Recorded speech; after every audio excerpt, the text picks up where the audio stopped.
The engine light is the one that tells us that there is a problem in our car, but surely you did not know the main reason why this light was created. The first reason is to warn the driver that there is a problem in the car's pollution. It is an emissions problem that makes the car pollute too much. This was done in order to reduce the polluting gases that are released into the atmosphere, to take care of the environment a little bit better.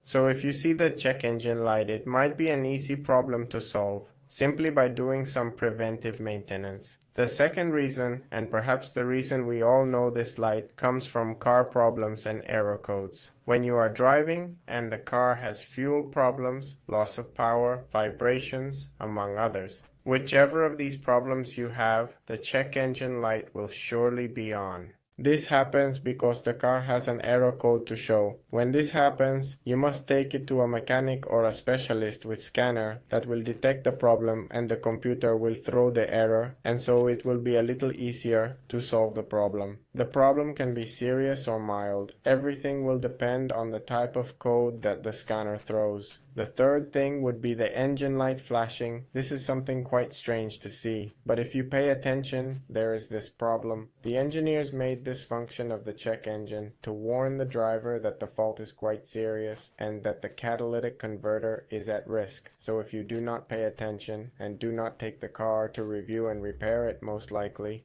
remember that if you see an anomaly in the car, call a specialist, because the failures begin without much importance and become big problems that can be quite expensive. And so far today's video. If you want more detailed information, I recommend you visit our website, where you will find all our content much more extensive, and where you can send us an email to have a closer contact. Subscribe so you do not miss any of our videos, and see you in the next one.